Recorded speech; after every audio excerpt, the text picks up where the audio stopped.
या सगळ्या गोष्टींमध्ये आमचं असं मत आहे की याला एक क्रिमिनल अँगल आहे, ज्याला लोक म्हणतात घातपात. त्यामुळे एक अज्ञान व्यक्तीवर सुद्धा त्या ठिकाणी कारवाई आपल्याला करता येणार नाही, पण एफआयआर नक्कीच आपण तिथं करू शकतो.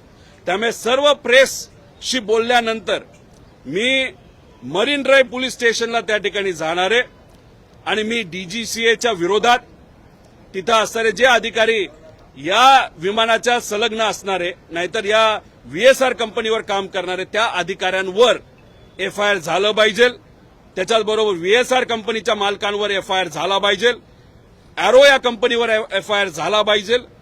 चौथं की जे अधिकारी त्या ग्रुपवर आहेत, ज्या अजितदादांच्या ग्रुपवर जिथं चर्चा होती कुठलं विमान घ्यायचं आणि कुठलं नाही घ्यायचं, तिथं जे कोणी अधिकारी या विषयाच्या निगडीत असतील त्यांच्यावर तिथं एफआयआर झाली पाहिजे.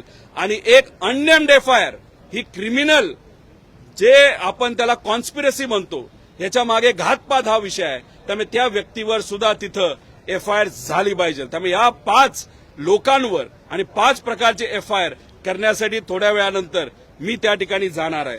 पण हे करत असताना याच्यामध्ये अनेक मुद्दे आणले आणि ते मुद्दे मी परत जाऊन त्या बाबतीत बोलीलच. बरेच काय माहिती माझ्यापर्यंत आलेली आहे.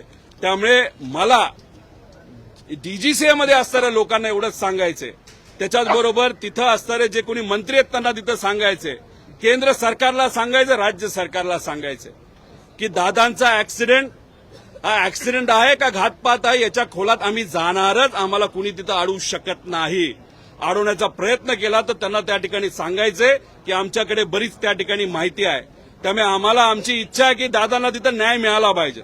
ऍक्सिडेंट झाला का घातपात झाला हे लोकांसमोर त्या ठिकाणी आलं पाहिजे.